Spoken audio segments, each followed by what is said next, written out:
सुप्रभात, नमस्कार वर्ग नवम के विद्यार्थियों को। आज हम लोग द्वितीय पाठः स्वर्णकाकः के अभ्यास प्रश्नोत्तरः के अंतर्गत प्रश्न संख्या 2 के ख से प्रारंभ करेंगे।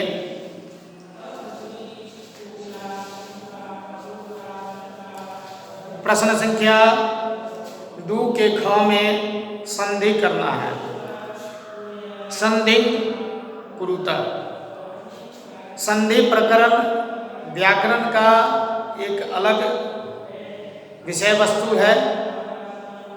जब हम व्याकरण पढ़ेंगे तो विस्तृत रूप में संधि का जो नियम है उसको हम पढ़ेंगे। अभी पाठ्य पुस्तक के अंतर्गत जो प्रश्न है उस प्रश्न को हम समझते हुए आगे बढ़ेंगे। यहाँ प्रश्न संख्या 2 के ख आपको से हम आज प्रारंभ करने जा रहे हैं। संधि कुरुता। संधि का मतलब होता है जो पद है, 2 पद है या 3 पद है, सबको जोड़कर एक नया शब्द बना देना। देखिए यहाँ नी जोड़ अवसत, नी जोड़ अवसत बराबर क्या होगा? तो यहाँ हम लिखेंगे न्या वसत, न्या वसत अर्थात नी जोड़ अवसत बराबर नया वसत। अब दूसरा है सूर्य जोड़ उदय। सूर्य जोड़ उदय, प्रथम भाग में सूर्य और दूसरे भाग में उदय। सूर्य जोड़ उदय बराबर क्या होगा? तो यहाँ हम लिखेंगे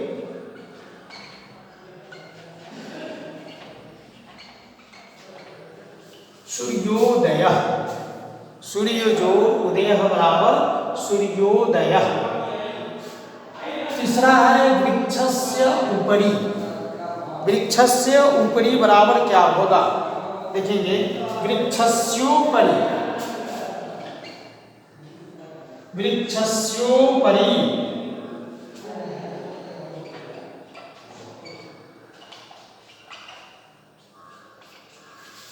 तीसरा वृक्षस्य जोड़ उपरि बराबर वृक्षस्योपरि।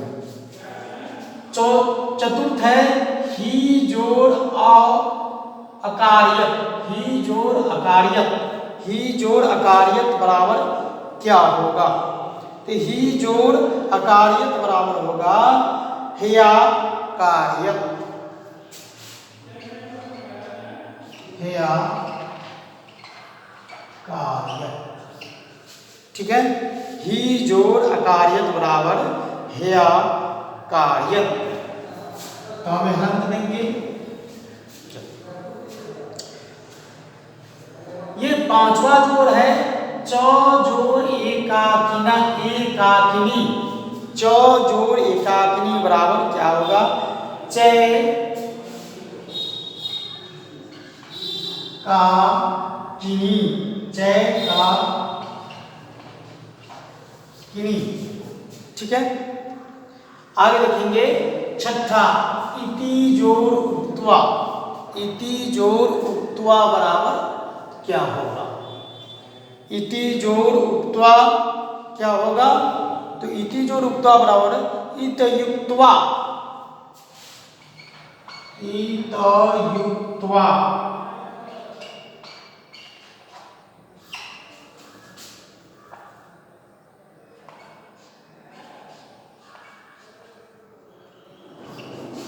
इतयुक्त्वा।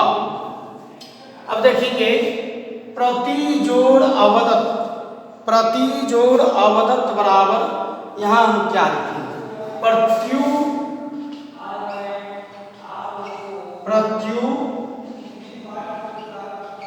वदति। आठवां है प्र जोड़ उक्तम। प्र जोड़ उक्तम बराबर क्या होगा यहाँ? प्रोक्तम।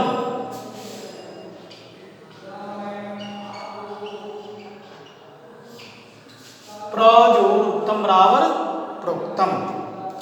अब देखेंगे यहाँ ये 9 में यथा जोड़ इच्छम। यथा जोड़ इच्छम बराबर क्या होगा? 9 में यथा जोड़ इच्छम बराबर यथेच्छम।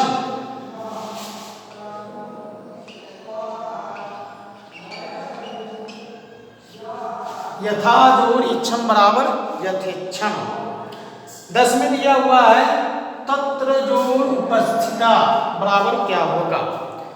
तत्र जोड़ उपस्थिता बराबर तत्रोपस्थिता।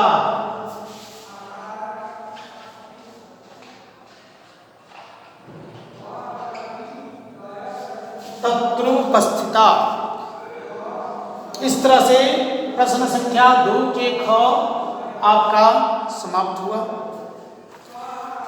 ये संधि कुरुता, ये संधि करना है।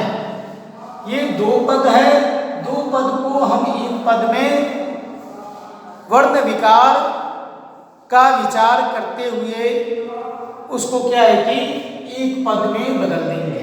अब रह गई बात कि संधि प्रकरण जो है व्याकरण का विषय वस्तु है। जब हम व्याकरण को हम प्रारंभ करेंगे तो संधि के बहुत सारे नियम होते हैं।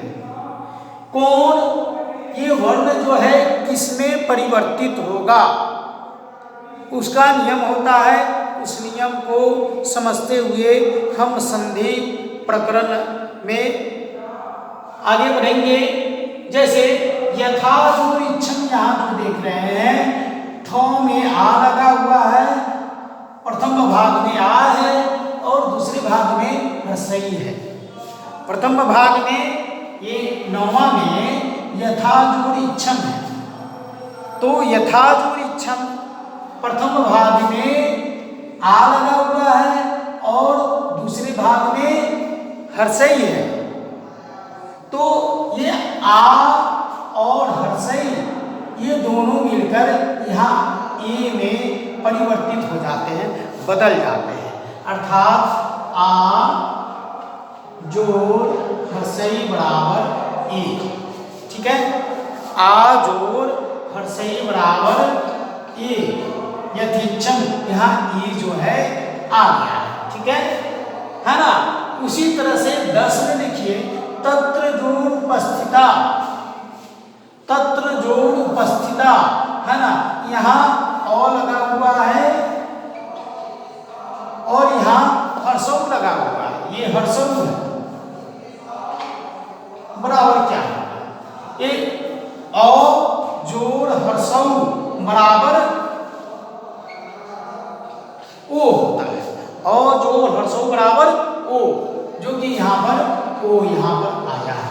तत्रोपस्थिता यहाँ औ और ऊ का औ और ऊ का लोप हो गया और औ और ऊ के बदले यहाँ ओ आ गया।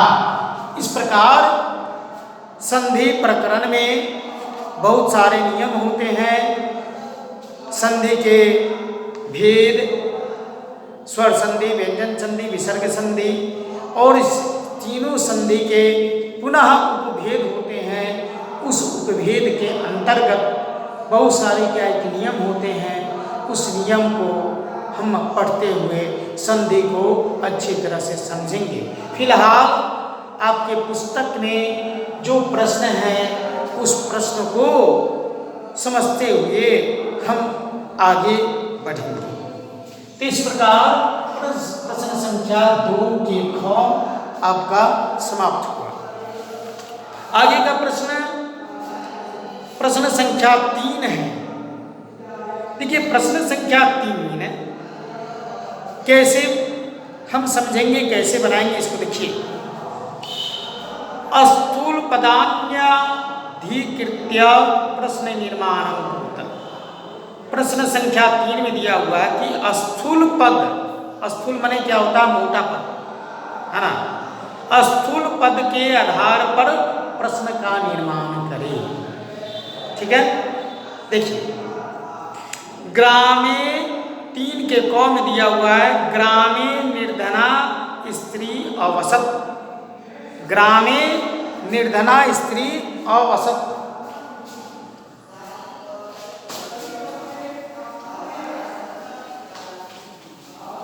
देखेंगे प्रश्न 3 में दिया हुआ है, प्रश्न संख्या 3 के क में क्या दिया है? ग्रामे निर्धना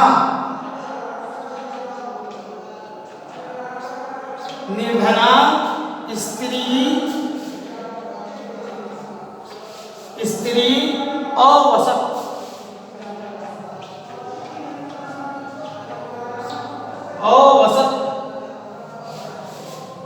देखिए निर्धना स्त्री क्या है?